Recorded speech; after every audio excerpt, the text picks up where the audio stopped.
What is going on, everybody? I'm Adam Cross, your host of the River Run podcast. Thank you for tuning in to another episode. Man, welcome.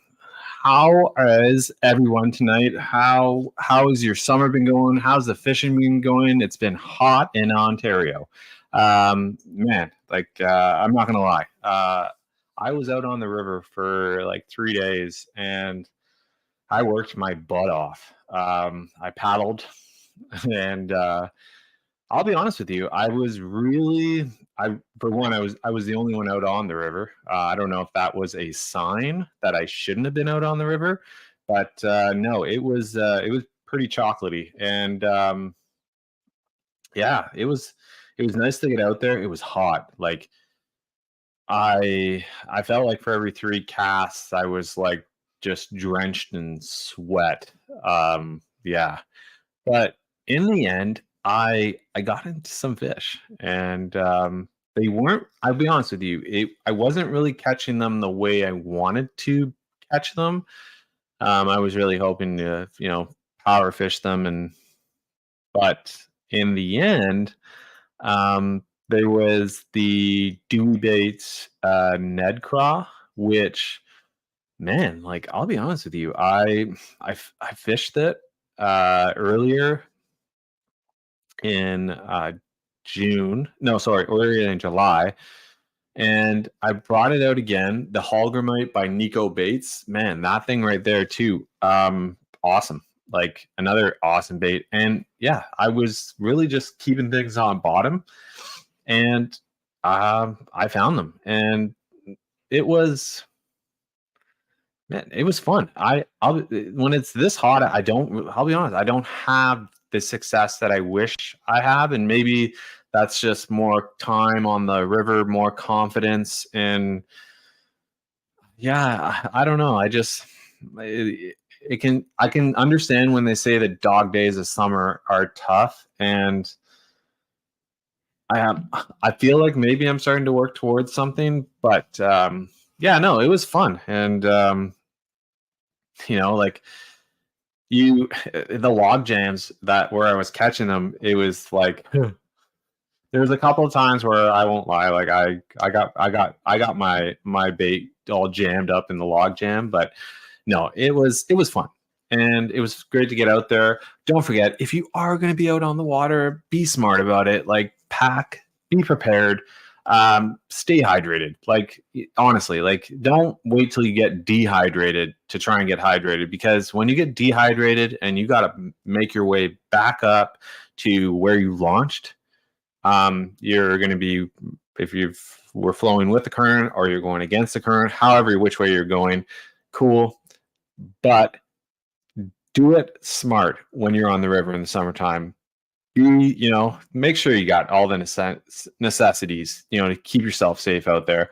Don't let yourself get dehydrated, the heat exhaustion, all that. Like it's you're the only one out there, and that's the other scary thing. Don't let that happen.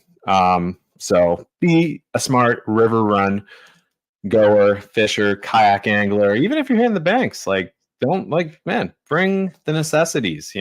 Things don't always, a simple trip may not always be the most simple trip, when you add certain variables and hoops that you need to jump through. Another thing I wanted to talk about was I was at one launch, and I won't lie, I'm not gonna name the launch, but and I was pretty upset. Um, you know, I don't get it. Like, why is it that we feel the need to not put the garbage where the garbage belongs? Like, why? Like, why does a pop can? Why do you feel the need to throw it in the river? Why do you feel the need that your Gatorade bottle belongs on the shore, on the launch?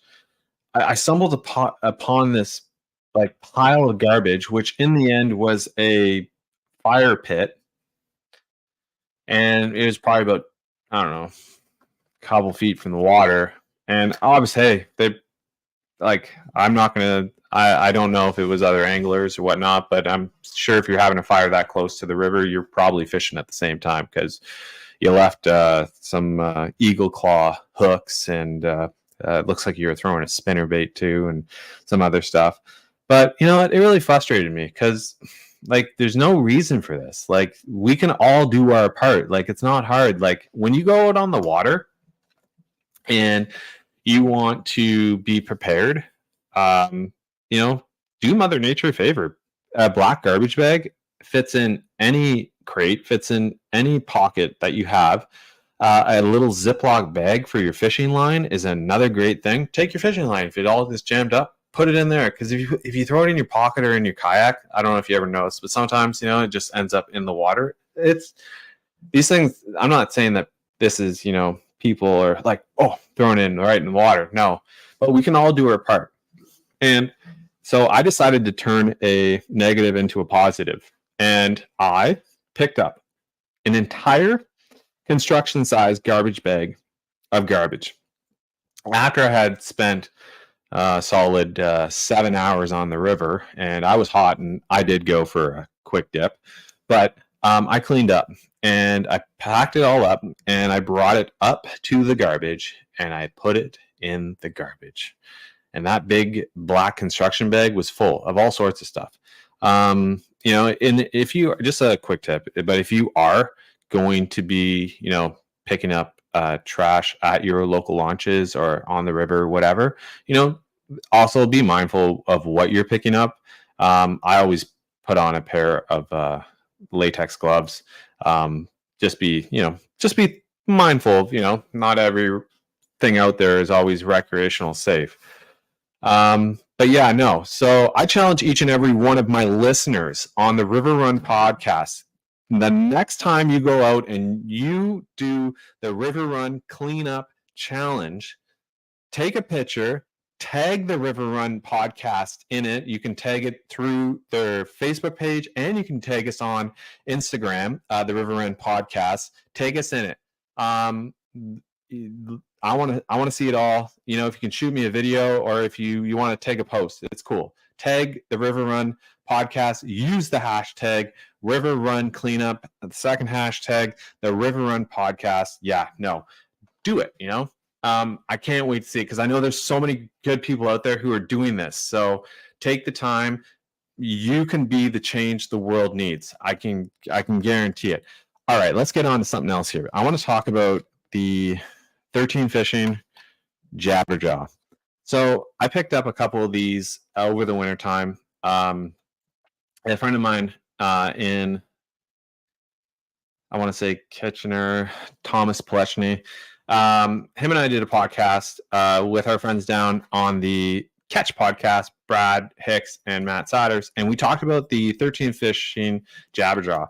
Now, this thing is a really cool crankbait because the bill moves. And I've been taking these out on the river with me. Oh man, like every chance I get, and I throw them. And I have to say, as my favorite new bait, it's not new by any means, but my favorite new bait to throw on the river. I like throwing cranks and stuff like that too, but the Jabberjaw 60, this thing is really cool. Its bill moves, like it's neat. I've never seen anything before like it, but yeah, no, it's you're looking at a length of, this one is 2 3/8 with a weight of 9/16 ounce. Yeah, they're neat baits. It's like it dives like 2 to 4. It's got a really cool vibration, and yeah, you know what? If you get a chance, check them out. That's the 13 Fishing Jabberjaw. It's like my new favorite reaction bait, I guess you could say, to throw. I guess you could kind of say it's a little bit mixed in with the crankbait, but yeah, no.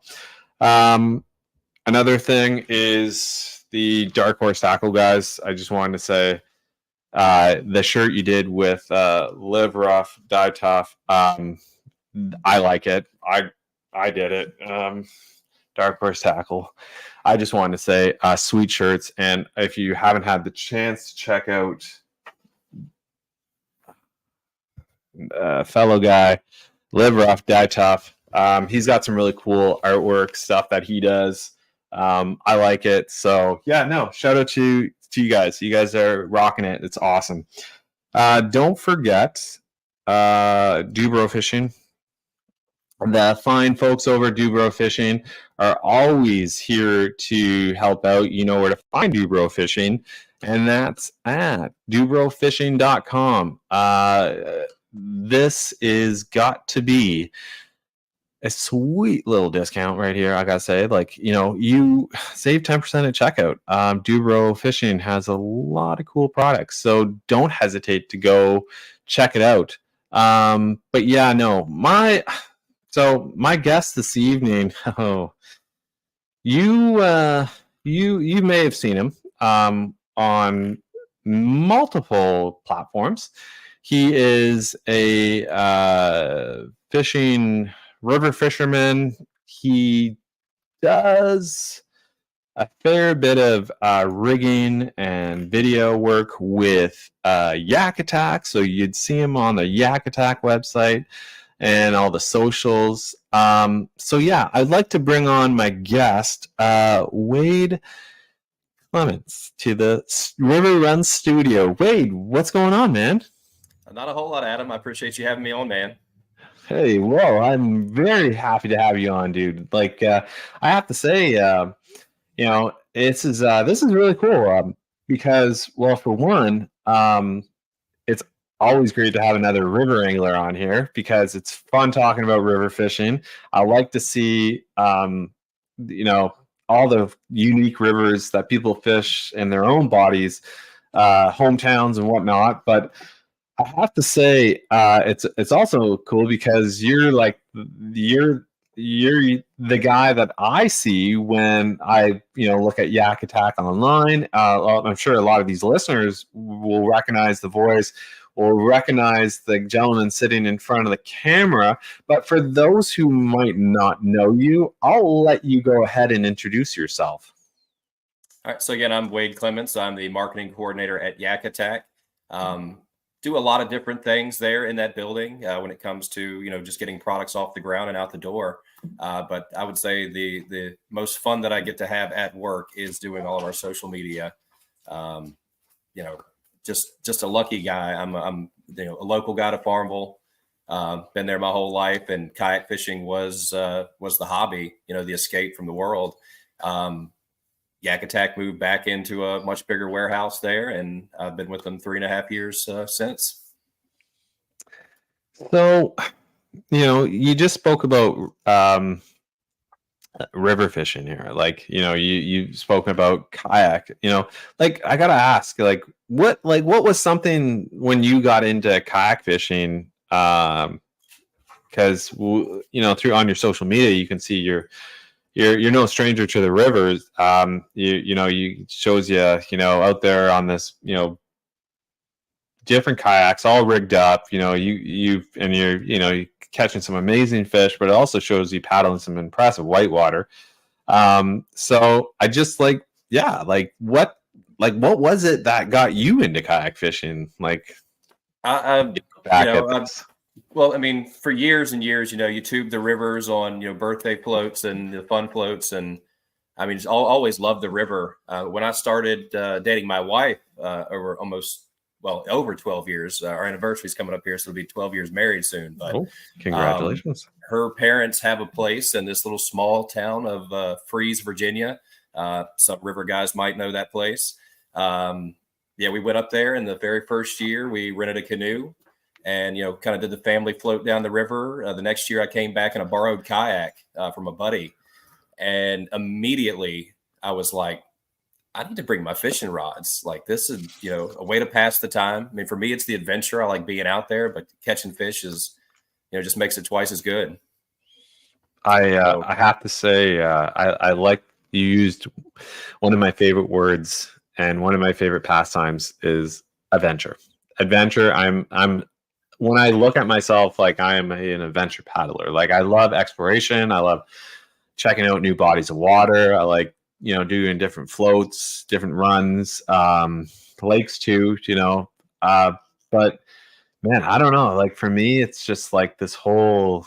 I don't know. It's like maybe people who climb mountains would agree to the same thing. It's Oh that yeah. that sense of that uncharted land, or you paddling that new body of water. It's you're the only. You could be the only person out there for miles. And oh man, like that's just what thrills me. Like it's funny. Like I'll be honest with you, I can go out there and I can paddle for hours, and there's been times where like I've said the scenery is completely made up for the lack of fish that we're biting that day, or the little bumps down the river it goes. That in the end, the adventure of it all is just what I'm like so grateful for, and I hope that's something that stays with me forever. I hope I never lose that sense of it's oh man, it's great. So like you what for me, like I remember when I got into it, that first time being out on the water was like wow, like it's an experience to be had, and then you end up catching that bug, and it Oh just yeah.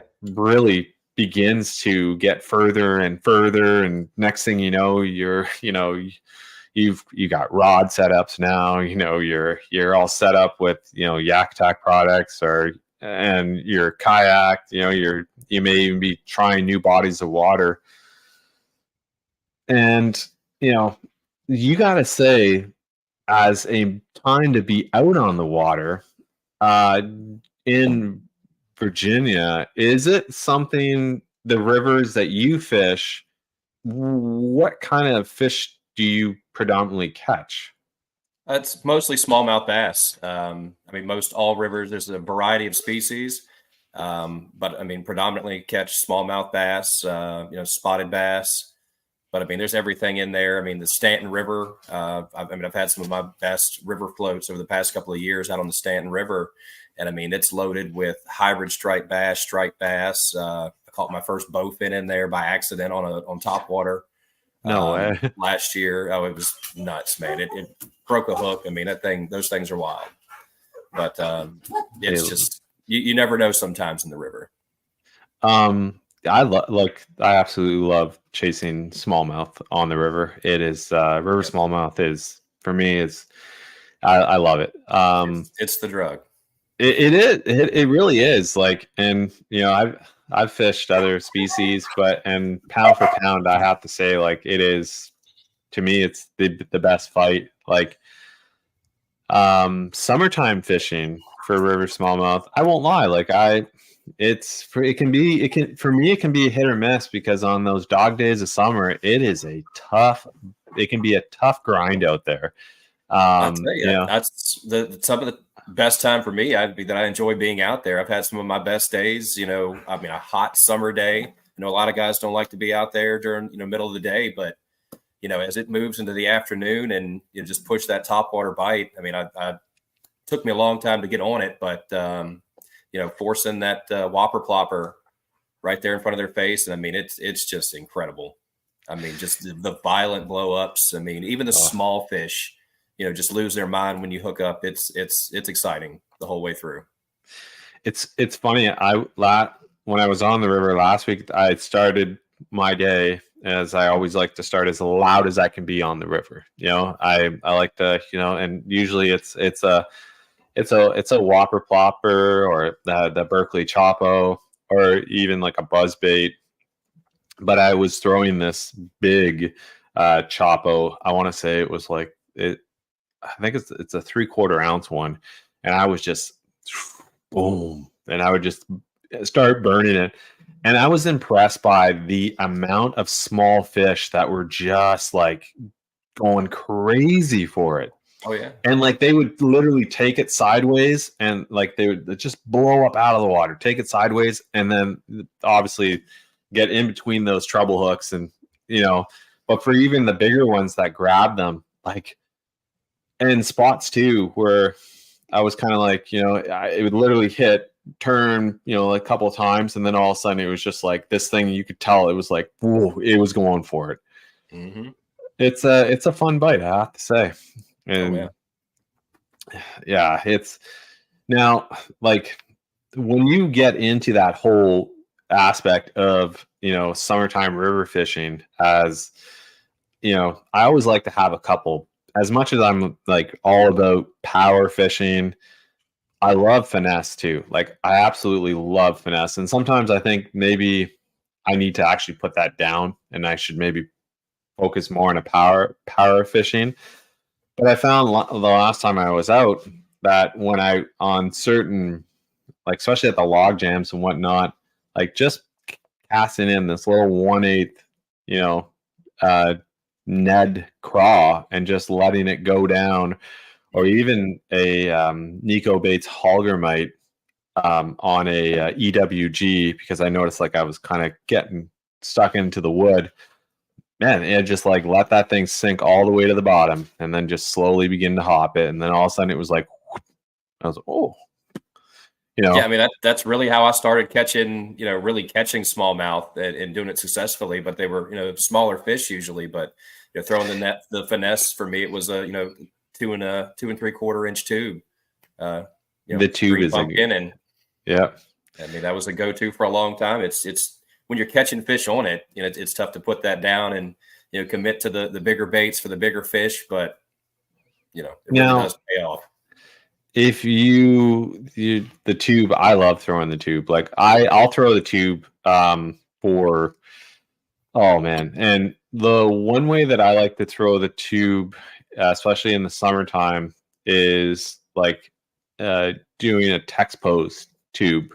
So taking a tube hook and doing more of an Texas style rig to it, and just literally casting it, let it sinking down, and just kind of like pulling it through the grass, pulling it through along the weeds, getting it into the log jams. And I would say my favorite color has to be the I think it's purple gold black, or goby, I believe it's called. And it's got like a little bit green pumpkin in it. And I don't know what it is, this small little tube. And man, like they just, or even like it's like a gray with red fleck in it. And man, like I don't know what it is, but they those two colors seem to be the ones that produce. But yeah, it's funny you say that when you talk about, when you get to that point where you're out there and it's like, well, I know how I could catch them. I could just, I'll just stick to the finesse, or I'll just stick to what, and then this year I really put it in my head that like, what, we're gonna try and work on some other baits, because there's like so many other baits that like I'm just like, I love fishing a chatterbait for sure. Like that's always something I'll have tied on, but fishing like bigger buzz baits, the bigger choppos and whopper ploppers and stuff like that, and just committing to it, not after a while, just keep going, keep it tied on. And I've even gotten to the point where it's, I've said like, okay, what you have in front of you, that's what we're going to run today. And yeah, it can be a little frustrating at times, but I hope in the end it'll all come together out there on the river at some point. I'm sure days. I mean, it's yeah, no, it's and with fall, how, like, so I wanted to ask you, with that being said, on your rivers, what's like your favorite river in like in Virginia? Which one's your favorite, or do you have multiples? You know what I mean? There are a couple of spots that I really, really do enjoy, but where I got my start up there in Freeze, the popular spot for a lot of people up there is in front of the dam. But just down past the boat shop down there's a set of rapids. Not a lot of people travel it. I was there on the 4th of July, up running the river, and I've never seen so many people as I saw that year, up on the popular end of the river. But when I got down into those shoals, I was the only person in the world. Yeah. I mean, you just, you park on some rocks and, fish some holes below, below the rapids. And I mean, thought eventually somebody would come by, but nobody ever did. I mean, the only thing I saw out there was a deer, I mean, birds, wow. All the wildlife, but not another soul for miles. So that's got to be one of my. I mean, I'll take it over anywhere else in the world if I have the chance. Yeah, man, that sounds like a really special place. Well,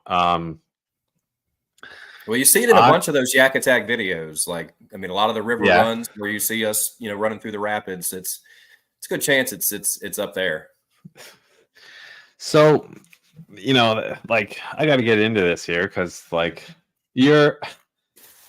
so not only are you the kayak angler, you're a river adventure guy, but you're also the marketing coordinator for Yak Attack, which is the largest producer of Yak Attack products to rigging the dream for kayak anglers, freshwater and saltwater. So many awesome products. It's I'll be honest with you. My last river run, we got to use the leverage landing net for the very first time, as I previously had my own little setup that I used, and I acquired a leverage landing net. And I have to say, that is a pretty neat net. Like, that whole idea with, the support and whatnot to actually get in there, and the fact that it folds. No, that's really cool. So, and I do use Yak Attack products, but no, like I gotta say, like, how, so we get down the road in your story, and then all of a sudden you end up at Yak Attack. Like, how did that happen? Like, was that something you dreamed of? Like, is that something that was, in the works, or was it more just like, hey, like, you guys kind of do what I like, so. Well, I mean, in the back of my mind for a few years, it definitely was. I mean, I come from 15 years in the auto body industry, and had to get away from that, had to try something different, and took a job with a friend at an electrical contracting company, and worked there 2 years. The very first project that I got to work on there was the electrical upfit for the building that Yak Attack would be moving into. And that's where it kind of started right there. Oh, that's cool. But I mean, long story short, the desk job was not the job for me. It was an awesome opportunity, but I mean, I ended up reaching out to Luther Cyphers, the founder of Yak Attack, via Facebook Messenger. I'd seen some posts where they were, hiring, looking for help. And he said, absolutely, let's get together and talk. So I went up to the plant, and I mean, he started trying to find a place to put me in. I guess the little bit of, posting on social media groups and the bona fide fishing groups, I didn't think, he was paying attention, but apparently he already knew who I was from what he tells me. Oh, that's always good. Well, yeah, I mean, after we been working together for a while, I had to tell him about the first time that I met him, because I felt like I just rushed him, and I talked really, really fast and probably didn't make any sense. He was like, well, no. He's like, I already knew who you were. I was like, oh, well, that's pretty cool. But so he brought me right in the door as the inventory and purchasing manager. So did that for a year and a half, and John needed help in marketing. And obviously at this point, me and John are good friends, and, we kayak together, we fish together. So yeah, he went to Luther and told him he needed some help, and Luther approached me with the opportunity, and I've been doing it ever since, 2 years now. So, like, man, just the lucky kayak fisherman, man. That's I tell people all the time. At the same time, maybe that's where it was all meant to go. You know what I mean? Like, it. I'm a believer in everything happens for a reason, but I do have to say that, that's cool, because, when you look at, like, for me, like, I'm a welder, so, like, I keep my work's at work, and, kayak fishing is my hobby, and it's something I'm very passionate about. But to do it as a profession, like, man, that would be like, I don't even know if I like, that's for me, that's a total, like, 360, like, I get up every day and, I go to work, and I'm as a welder, it's not a very clean job. So, and to go and do something that, yeah, it is opposite. And, when you look at as an auto body guy, like that's kind of the same. It's a blue collar trade. So, and then you go into a job where you're, now you're kind of living your passion. You know what I mean? You're taking what and you're allowing others to see it, but you're offering the guidance that somebody like Luther has put you in this position as somebody that I really trust in what he does. And you can, and I'll be honest with you, your social media, man, it is like, it is on, like, it's on point, man. Like, it is so, I really like what you have. And I think I've seen, and I've always really enjoyed the videos that you do for Yak Attack. But it's just like, you got you got everything in it, man. Like, and I think that's really cool, So Yeah, I mean, it's fun for me. I mean, obviously the ones that I like doing the most, I call the kayak fishing music videos, basically, where we're just out there and it tells the story. You kind of you launch and you get out there and you have fun and you catch fish and just share that whole experience. That's my favorite video to make by far. So if you come in with this, you're the marketing coordinator, you obviously have a team that works with you. Yes. In that you kind of lead, I guess you would say. Well, no, not really. I mean, Yak Attack, I mean, a lot of people think we're this huge corporation at this point, but I mean, it's still, we're still in one building. We do everything from conception to, the molding, the assembly, and shipping all out of one building. And our marketing department right now, it's me and who most people are familiar with, John Hipsher, who is the marketing manager. And it's the two of us. We have, an awesome graphic designer, but I mean, he has other roles, but he helps us out a lot with, our stickers of the month that have been, tons of fun. But yeah, those are cool. Those are really cool. I've seen the recent one that you guys had done. That's a friend of mine had posted it, and I said, man, I really like that. I would stick that all over my trailer and my boat. So yeah, the compass, that's actually, I mean, I can't take credit for how it looks. I mean, that's all the graphic designer, but that's one that I wanted. Even the words, like, just, now that one had meaning. So, like, as a you're the guy who's in front of the camera. Unfortunately, yeah. No, like, I think that you're not, like, you're natural. Like, at the end of the day, like, there's just certain, you have that certain presence. Like, it just seems so natural for you, and maybe that's just something that you've always done. But, like, I got to know, like, in the past, was that something you'd always done? Was that something that you could say that, like, I actually used to be, in front of the camera all the time. Like, is it, or is this something that you just kind of found later in life that, I really enjoy it? It's like anything, it's learned. I mean, the last half of, my time in the auto body industry, I managed a production body shop. So, I mean, you're dealing with people. I mean, it's like customer service on steroids, because nobody that comes to see you there is having a good day. So, I mean, it's just, being friendly and making people feel good and comfortable. And so I don't know, but yeah, filming, being in front of the camera was never. So do you have a film crew, or is it like you kind of set it all up yourself, and that's how usually, I mean, if I need, if I want to start out, I mean, I'll get John to hold the phone for me, or likewise. But it's a one-man crew. I mean, I get content mostly on the cell phone just because it's easy. I mean, it's easy to edit and pulling from a bunch of different things. Just got a new GoPro Hero 12.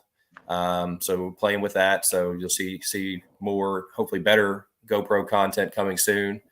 But yeah, it's just, kind of building on what we have, but it's all pretty primitive, I guess you could say. Not a big crew with lights and all that fancy stuff. We're just, giving it to everybody pretty raw, and honest, just it. Well, I every time I go on social media, I always see, and so it's really cool to be able to sit down with you the other side and just hear all about this, because at the end of the day, I'm sure there's a lot of people who are like, man, like the guy on the other side of the camera, like that's there he is, he's the Yak. I always would say the Yak Attack. I would be Mr. Yak Attack. As you have that presence and seeing it on social media and whatnot. So now, how do you get creative in that sense? Like when you go into content creation, for Yak Attack, what is like, what's your mindset? Like, how do you kind of get prepared for that? Because I'm sure like at the same time, you don't want every video to like sound the same, and because every product is different. So with every different product, has a different video, has a different, strategy to which we approach it with, Yeah, it's just, it's all, I'm just having fun. Like I said, a lot of it is shooting from the hip. Sometimes I have the idea going into it and I know the shots that I want to get. But I'll chalk it up to luck and just really enjoying, like you said, being truly passionate about it. Just, I'm having a ball. So in like Yak Attack has like you guys have a lot of products, a lot of stuff. Yeah, a lot of stuff. And a lot of stuff that is carried around like worldwide. Like Yak Attack is very popular in Canada, very popular in the United States, and I'm sure worldwide it probably just geographically keeps growing. Oh yeah, I've used Google Translate to have conversations with people in Hungary that got to meet the USA Kayak team when they were over in Spain a few years ago. We have a dealer in Hungary and Germany, and we're currently trying to grow the UK, international side of that distribution. Nice. But yeah, we ship all over the world. Wow. Like, how about this? When because Yak Attack, it is just you guys have like products, you have all the bases covered, I feel like. Some of the newer products, which I'm interested about, is like the side stage pro rod rack with the lock and load mounts, like as for me, as a river angler, I like to keep my rods down. I don't really like, and keeping them up. I always feel like I'm going to hook it into the tree, or I've snapped a couple tips doing that. Yeah. So I've gotten into the mode of actually keeping them laying down, and I use like the Omega rod holders. I actually also acquired a Black Pack Pro, which I have 8 rod holders on it, and it's that's a pretty fantastic. I had the original Black Pack, and I always liked it. My favorite, I'd have to say, I don't know, the leverage landing net is very becoming one of my favorite products, but I gotta say those rod holders, like the way it just secures down to your track system, and the way it's secured in there, like I gotta say that's probably one of my favorite products by Yak Attack. Like for me, that's one of the first ones that I ever bought. It actually is one of the first ones that I bought. Yeah, 6 years ago, I bought my first Bonafide. Before that, I was in a sit inside, $500 kayak. Yeah. And abused it for years. And then, the time came to get a real fishing kayak, and ended up landing on the Bonafide. And very first thing I did was buy some Mighty Mount XL gear track and Omega Pro fishing holders, fishing rod holders. My first kayak was a sit inside. It was one that we had at the cottage that I used, and it was a Wilderness Systems. And as I got more and more into it, I was like, you know what? I want to buy my own kayak. And I had all these gift cards for this. It's called Sail Outdoors. It's it's a like Bass Pro Shop. It's an outdoor store, and it had this sale on this Pelican. And so I jumped the gun real quick on it. And it was really cool because it actually came with a rod holder in the center of this thing. Now, this thing was a 10-foot kayak. Over time, it was a little bit, to me, it was on a little bit of the smaller side for my comfort, but I was new to it. And it was something I used, but I always enjoyed the rod holder. And I just liked the idea that I could put my rod in there and paddle, and I would be able to, not have to, worry about getting things tangled, or even because I was so nervous about losing things, like dropping things in the water. Yeah. So then I acquired a Jackson Liska, and one of the first things that I bought from my Jackson Liska was the rod holder. And to this day, I still use those rod holders. I actually bought 2 more to put on the back side of my Liska. And then I have another one that's on the right on the side of my seat. I have gear tracking there, and I put another rod holder there. And I'll be honest with you, like those things, I've put those things through the paces. Like I have not to this day, and I can't get over the durability of Yak Attack products is like second to none. Like it is incredible. Like, and with all my other products, I even run the fish finder mount also, and I have ran it on 2 different kayaks. I have mounted it several different ways, and like that innovation into these products, and like some of these new products that are coming out through Yak Attack, like, and even to go into like a dry bag, like, the dry bag, or even and all the cool colors that you guys come out with in the actual fishing fishing crates, like man, like the side stagers, I think would be something that I would definitely like to check out. They're a product that I think it gets a lot of hate because it's not really understood. I mean, you as a river angler, I mean, you understand the need for them, and it was a push towards the motor guys and the pedal drive guys. I mean, you usually get that comment, I can't paddle around that and things like that. But I mean, it's really for those low, low cover situations. I mean, it's super handy. When I seen that, I was like, oh yeah, like that is to me, and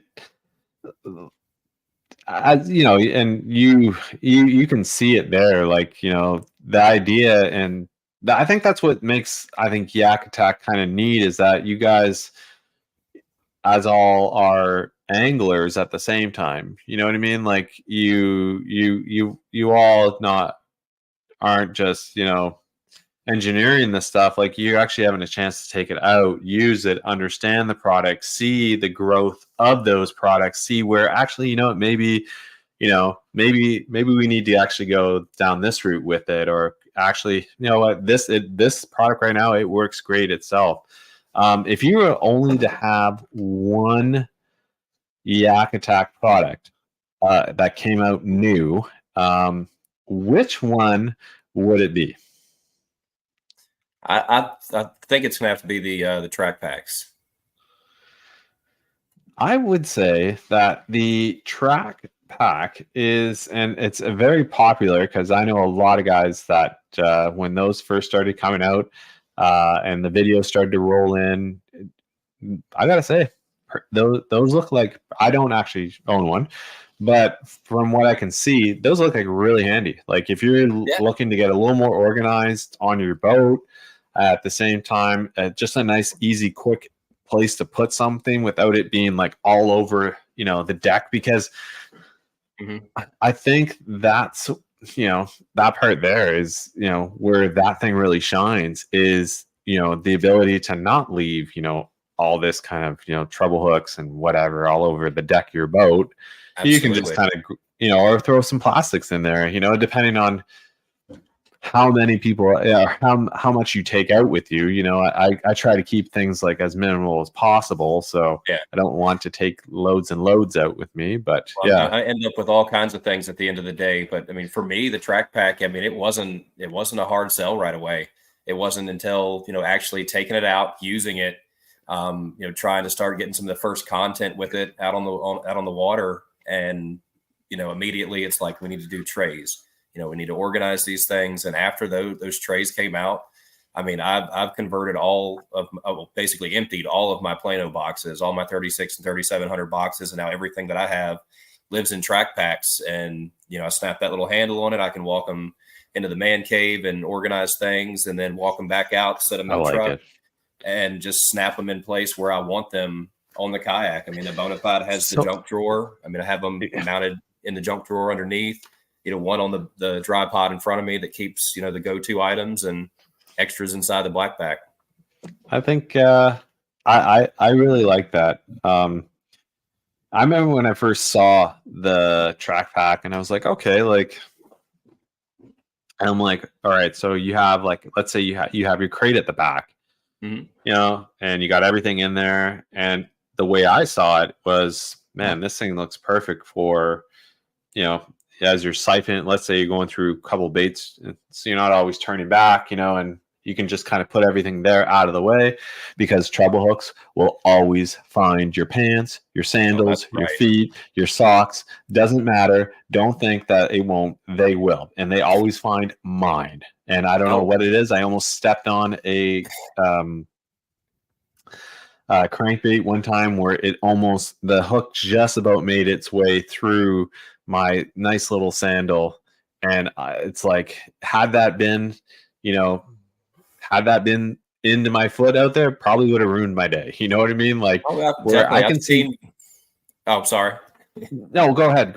I was to say, I mean, I've seen video where people have, had a fish flopping around the deck of the boat, and it pick up one of those loose hooks and, put it in somebody's leg, right in their calf muscle.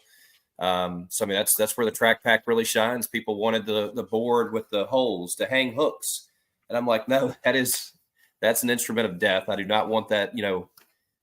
6 baits with treble hooks swinging around, in the middle of the deck. I mean, that track pack, you pop it open, you throw it in, you're good to go. Now, like, another product that I like, me personally, I thought was kind of cool, because I think it's not just a kayak fishing product. I think it shines and could shine in lots of different situations, but it is the 20-liter roll top dry bag backpack. I think that is going to be a hit for anybody who is into bank fishing, anybody who doesn't have hatches on their kayaks. Like, my Lizka has hatches, but my Bite FD pedal drive does not have hatches. So I actually use a lot of dry bags. And I think the backpack, because most of my dry bags aren't backpacks, they're just, kind of like carry, easy go, kind of throw it there. I think a bag like that would shine awesome. But at the same time, bank fishing like with my son, bank fishing like with my son, that would be awesome. Like, something we could just put all our tackle in, don't have to worry about, because you go wading, and you bring your backpack, and next thing you know, you're kind of like a little bit deeper in the water now, and that backpack is having a dry bag like that. That would be awesome. But it could be used so many different ways, That's definitely a fun place that we're getting into. I mean, that was just one of those fun projects. It's simple for what it is, but you get a lot of use out of it for sure. I mean, I love to river camp. I haven't been able to do it as much over the past few years, but definitely want to get back into it and find some time this fall. But I mean, it's perfect for things like that. I mean, you can throw. actually travel with it daily. It's where I keep the GoPros and the gimbal and my Like, microphones, and it would like be great for that.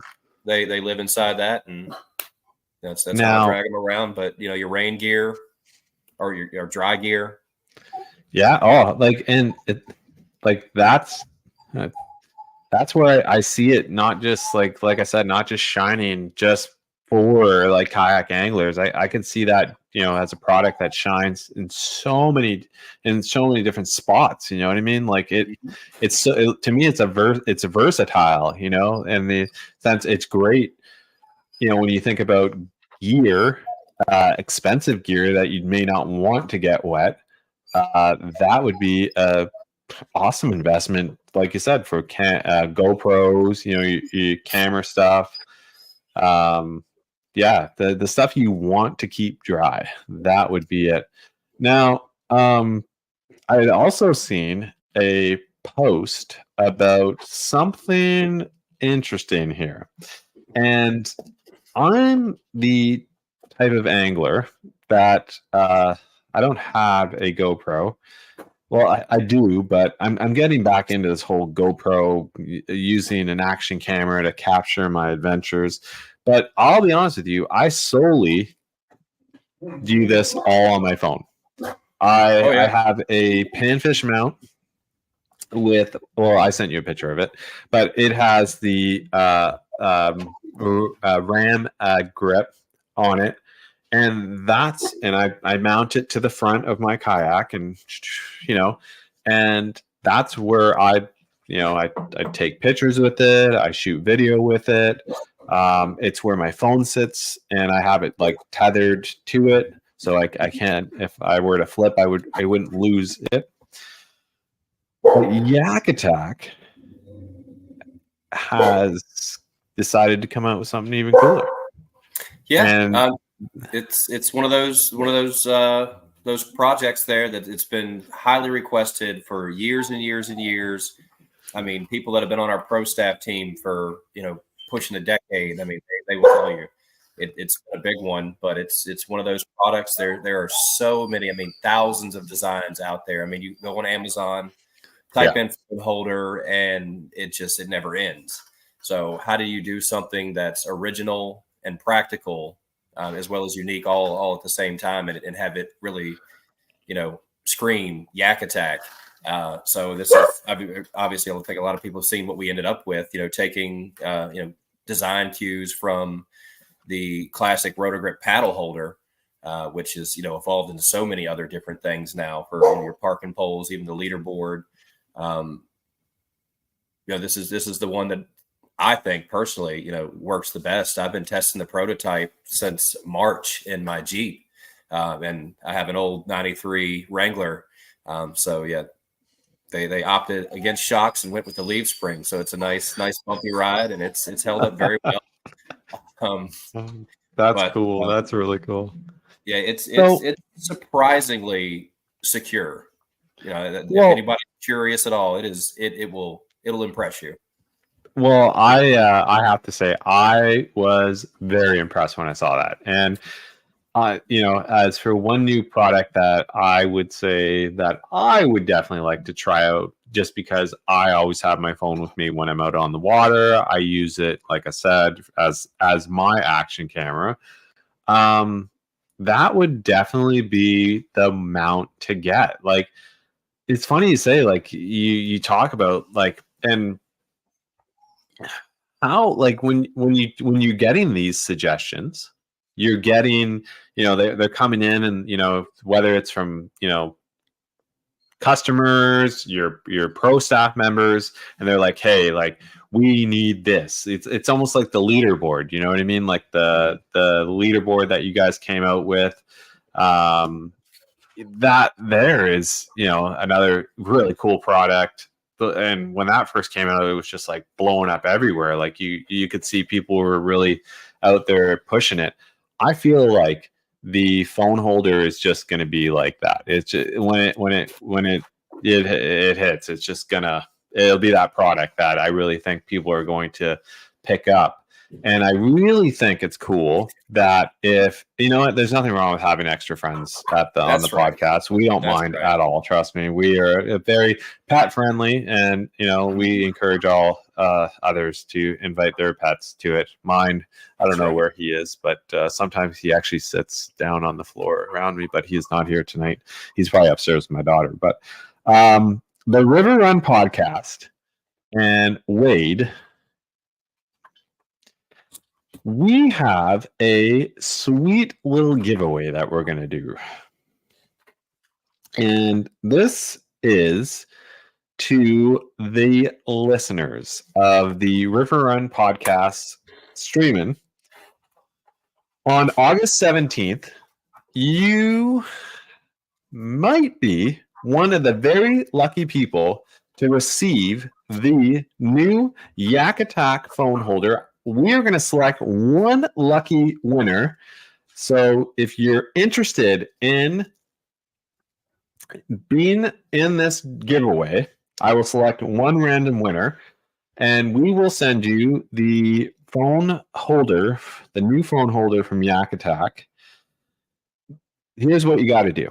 The deal is you have to leave me a comment, use the hashtag Yak Attack, and also in it tag Yak Attack in your post down in the description. If you're interested, you can do that. That'll be the draw. Announce the winner will be August 17th.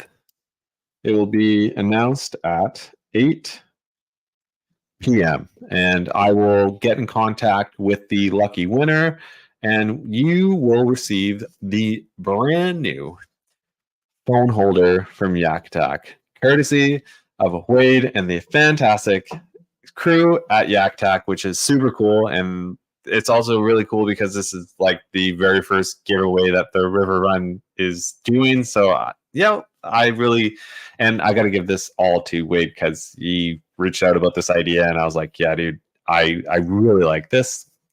This is the first one, so hey, another bridge is crossed, man. Yeah. And this will be the first one that we've given away. I mean, and to elaborate on that, we are giving away the Pro version. So that's the bigger version that includes the lock and load base, the extension arm, ball and everything. So it's going to be the bigger, again, Pro version. So like Adam said, I mean, hit us in the comments and hopefully you'll be that lucky winner. Yeah, hopefully first kids on the block with it. It'll be that's the week that it's going live. So and guys, like it's really simple. So here's how it's going to work. All you have to do is comment down below, but at the same time use the Yak Attack hashtag. Also use at Yak Attack, and like I said, Wade and I on August 17th at 8 p.m. we will select one random winner, which maybe we'll find a way. Maybe we'll go live. I don't know. Either way, we'll select. We'll make a post about it. I will reach out to that individual. But yeah, guys, comment down below if you want that opportunity to win a brand new Yak Attack phone holder, the Pro Series. Comment down below. Do it. The gates are open now. It's all up to you guys.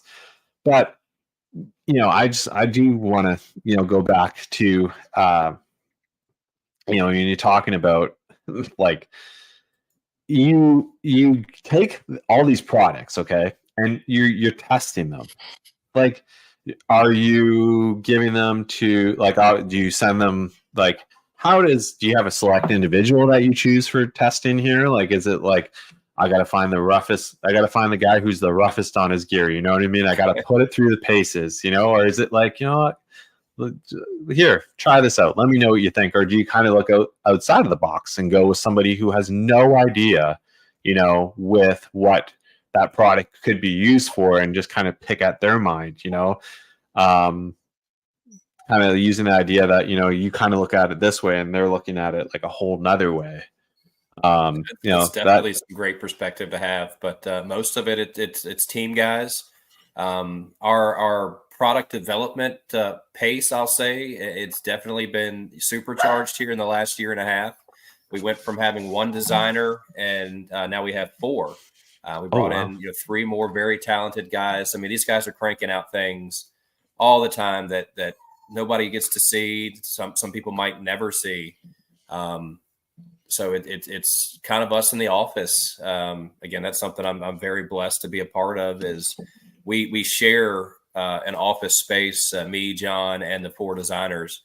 So we're always talking, we're always communicating, and there's 6, actually 7 3D printers running all day long, every day, overnight prints. So there's always new things popping up to talk about. And again, one of the lucky people that gets to be the first one to take some of these things out. And as that product grows, we get the team involved and try to find some key people that really have that experience, as it pertains to that particular product. Now, like on the river run, we've actually had a Yak Attack. Well, we've had 2. So we've had Jay Brown on, who's a Canadian Yak Attack team member. Oh yeah, chit chat back and forth. Just through the phone, social media stuff with Jay. Quite a bit, man. Yeah. Drew Gregory has been on the show also. Mm-hmm. And it's cool to see your team guys. We have even another one, Aaron Dodds. He is another Canadian team member for Yak Attack, also a fellow Jackson team member. But it's really cool to see like these guys talk about the products, and even in like just local seminars that go on at different paddle shops, and like their involvement within the community. And it's cool to see just the sheer amount of product knowledge that you have, that your team members have for this. And it's cool seeing the videos too on how they they get creative with rigging, and because I think that's one of the biggest things that as kayak anglers, we talk about tackle a lot. Like there's always like, oh, did you see that new bait? Or did you try this? Or but it's rigging. And like even right now, for myself, like I got the Bite FD last summer, and I'm still playing around with the rigging. Like I'm not really 100% sold yet on how I want it. I've been kind of playing with things, but I can take my Lizcat out and be like, I know exactly how I know everything goes, and that's how I'm going to do it.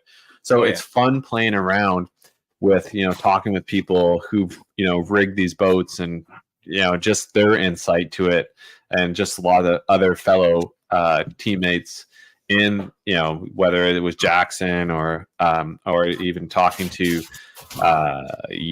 friends over who are on the Yak Attack team.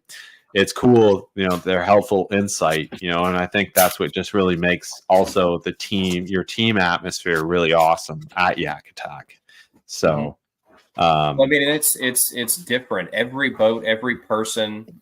I mean, they're affectionately called the Legos of kayak fishing. I mean, you can do so many things with it. I mean, the way I'm going to set up a boat is not the way that you're going to set up a boat.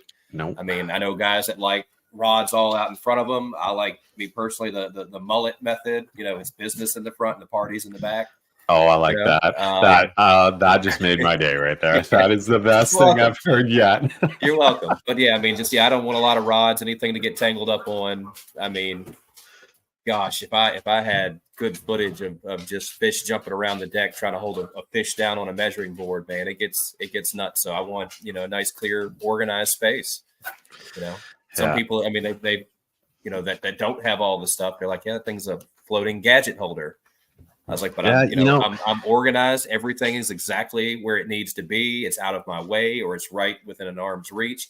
And if I turtle this boat, there's not going to be a yard sale floating down the river. You know, it's everything is going to be in the same place when I flip it back over. Oh, I I really like your terminology. A yard sale floating down the river.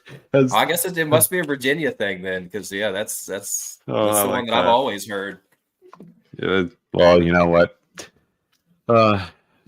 Show in the front, party in the back. That has officially made my night. Like that is, I really like that. But like you know, when you talk about the whole Lego aspect of it, and when I first heard that, I was like, oh man, like I remember being a kid, you know, when I was younger, and I was huge into Lego. Like Lego was just something, you know, it was like, oh man, and birthday, Christmas, you name it, my parents knew what to get me. It was Lego, and absolutely, it's funny later in life now, you know, and I'm almost 40, and here I am, and I'm still having that creative vision of how, you know, things need to go together. And I think that's what makes it so exciting. And you can, and if you know, the ability, like nothing, like the beauty, what I think of Yak Attack is nothing's truly permanent. You know, you have the ability to turn things, you have the ability to move things, and if you don't like something, it's not permanently fixed. You know, you didn't have like, you don't necessarily. I'm not going to say like, you know, I'm sure there's lots of products, you know, that Yak Attack has that you probably have to drill holes, but yeah, it's fun and it's cool. You know, the conversation of rigging, and like you guys use that motto. I believe it's rigging the dream. As I remember, that's one of the original. I mean, one of the older ones. It's more you make it yours. Yeah, is the you know the tagline now. So it's. I mean, it's both. I mean, it's literally like you said, make it yours. And the like possibilities are endless. You know, and tell us, like, you know, for the listeners, you know, like let us know what your favorite, you know, Yak Attack products are. You know, how do you rig it? You know, that's fun. I gotta say, like, I'm one of those guys that, you know, I could just go and sit there and move this, move that over there, try that. Okay, do this, you know. And I think it took me a couple of runs on the Lizka for sure. And I know in the end I'm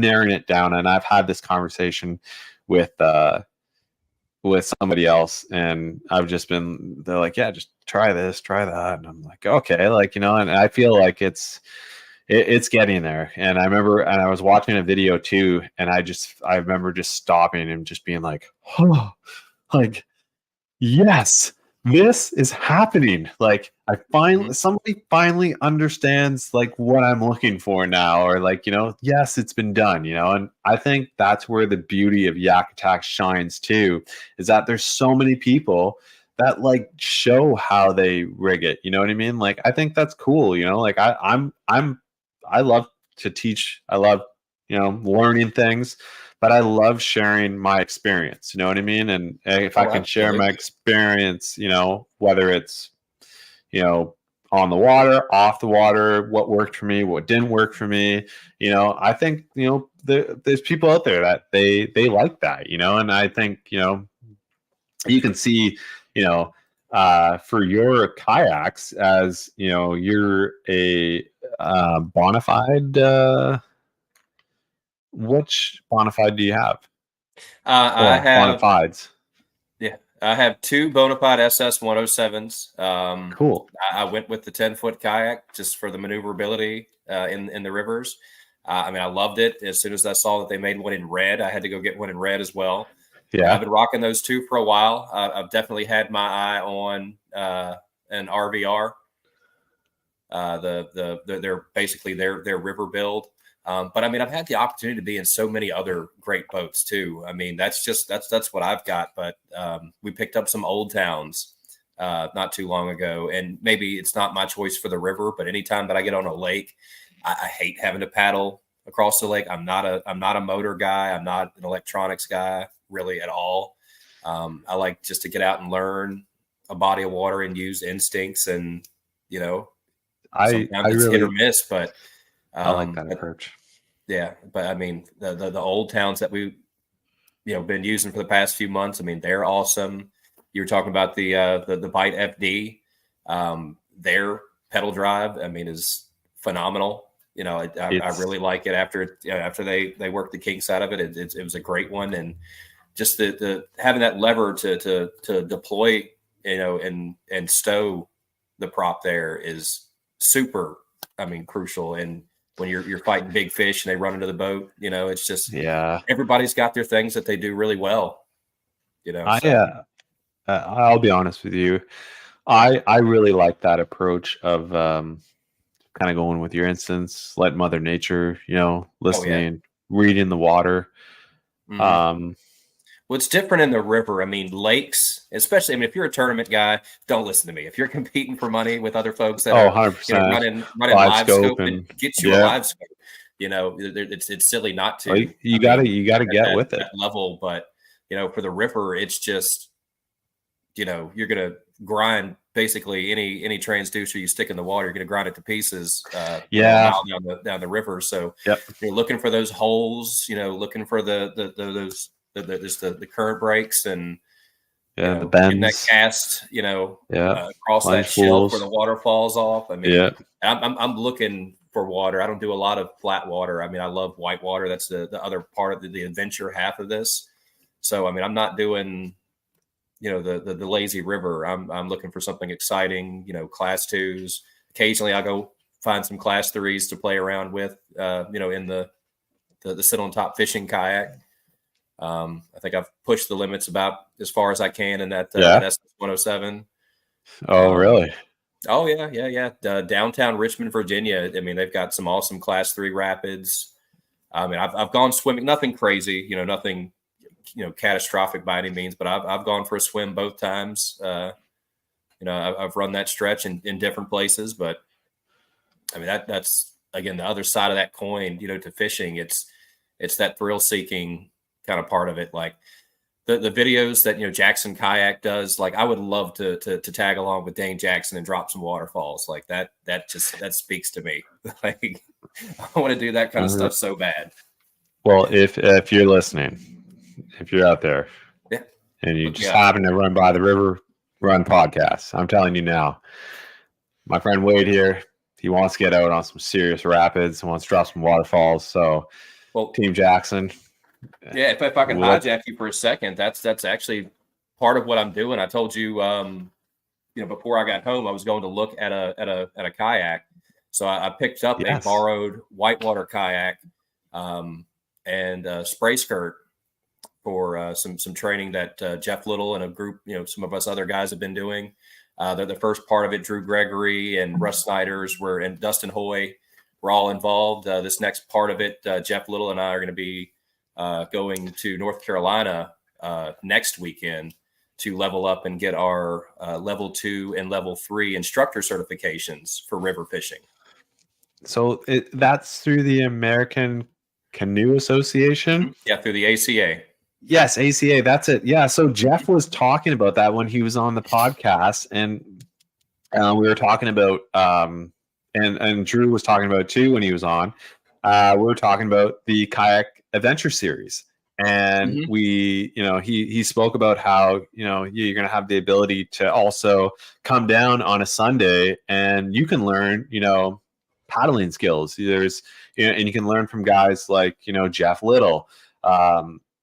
I think that's really cool. Like what you guys are going to do there. And, and just like for a river angler, or for any river angler out there, Jeff Little too is somebody that, I'm sure people have followed his story, and he's one of my mentors, and I get to go on this adventure with him now. It's a crazy experience, but I mean, it's really good. I didn't realize how much I was doing wrong, and I mean, just learning some different paddle strokes, some sculling strokes, different things, and how it can improve just your fishing game just by boat positioning. I mean, and the safety side of it too is huge, which we really need to bring in people's heads, because people don't identify those dangers with kayak fishing the same way they would with whitewater or rafting or some of those other disciplines in the paddle sports industry. Well, I think if you watch Jeff's videos and you just listen to him talk about it, like he is forever teaching us, and you can learn so much from him, whether it's paddling, fishing, tackle, rod building. He goes out there and he's fishing all sorts of different species.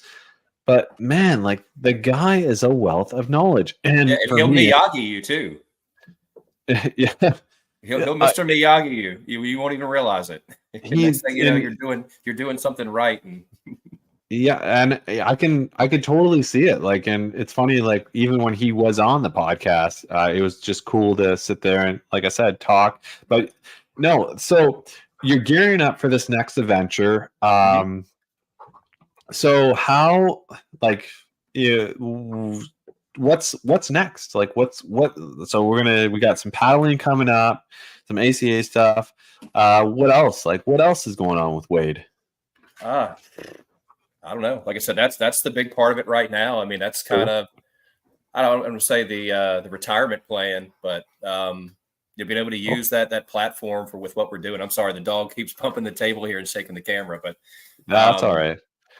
Through that process, I mean, I didn't really know what it was at first, and it wasn't until we were wrapping up that first weekend of the level 1 training that I found out that I am the very first kayak fishing ACA certified instructor in the state of Virginia. Wow. So, I mean, I'd like to, I was telling you, my son just graduated. He's going off to college. So, yes, some of that free time, get into doing these classes, and, hopefully I can play a part in helping build that network and bring that safety, to the sport. Yeah, that's for me. That would be something honestly, I think I would love to just guide the river and take people through the Class 2 rapids and these sketchy areas. With you. Please, let's go. All right. Anytime. But yeah, being able to do that and share that with people. I should look into that and see if there's something up here in Canada that has that style of, or even in New York. I should look at that. I would like to do something like that. Yeah, It would be cool too. I love teaching, and I think it's cool to actually just go out and learn how to be a better, safer angler on the water, even though we might think what we're doing is, safe, but like just like boat positioning, paddling skills, like there's just a lot that I think I'm still learning, but I would love to obviously do something like that. I was actually thinking at one point too. I know when Drew was on, he had mentioned that the closest kayak adventure series to where I am is the Fiesta on the Susky, I think it is. Yeah, that's where they are this week. Yeah, so he's like, man, you should. It's like only 5 hours. Like, I was like, I wish I could make it, but it's just, and it would be cool to do something like that. But it'd be cool. I mean, I think a lot of people would have to go out and get their passport, but being able to bring something like that to Canada too. Yeah, I think we went back in May, and I got to fish the lower and upper Niagara rivers. Right there. One bank is the USA, the other bank is Canada. And I mean, it was some of the most beautiful water I've ever seen in my life. I mean, just crystal clear, emerald green water. I mean, with some very nice smallmouth. Yeah, the St. Lawrence River is full of beautiful smallmouth, and it's long river, and it's a load of fun to fish. So if you ever get the opportunity to come up, you're always welcome. Coming down to Cornwall, Ontario, that's where I am, and yeah, man, if you ever come up this way, it would be really cool to get out and fish. I hope to. I mean, I want to fish in many places as I can. New York too is beautiful. The current goal right now is just knocking out all of Virginia. I'm secretly a Google Earth addict. I spend way too much time on Google Earth looking for that next boat launch, and they let you save projects. So, I mean, I have rivers all over the state mapped with the distances and where the ramps are, just hopefully one day I can get it all worked in and knock out the whole state along with as much of the country as I can get in. Now, when you talk about rivers in Virginia, would the Geniata would be one that would flow through Virginia? Does it not? It's not one that I'm familiar with. Okay. Coastal? The New River is another one? Yeah, the New River is my favorite, which is that it's actually the oldest river in the country. Yes. Ironically named the New River. That's cool. But yeah, like I said, that's where I cut my teeth. That's where I got my start, and hopefully, retire one day. The New River, the Geniata, the Susquehanna, for me are just like three rivers that I would just absolutely love to fish. I would like to have the chance to go out there, and I'm actually pretty close to the like northern branch of the Susquehanna, where it kind of borders like New York and Pennsylvania, I believe it is. Mm-hmm. So I'm hoping to do an overnight 2-day type of trip, do some car camping, dirt bag it for the weekend type of thing, and fish out there. But yeah, no, the New River, I've seen so many videos of it, and it just, man, it has adventure written all over it. And I do a lot of the same, where I sit on Google Maps, and I literally, actually more Google Earth, and I just kind of start to like, oh, what about this here? What about that here? Oh, this. Oh, and then I'm you gotta be careful with that, though. I know. That's how I got myself into my first mess with whitewater. Trying to navigate further down the New River from freeze, and I saw a bunch of rocks on the map. I'm like, oh, okay, so it'll probably take me a while navigating this rock guard. No, it's technical, rapids. It's all shoals. So, I mean, I sank my sit inside kayak 3 times and had to get it over the bank and dump water, and it scared the crap out of me. And I don't think I would. I couldn't get enough after that. I had to keep doing it. And I don't know if it's, I would, some of these rivers I don't think I would do by myself. You know what I mean? Like I would like to do it with others. Just because definitely, it's never a good idea to do it by yourself. The adventure is, it's always better when you got partners out there.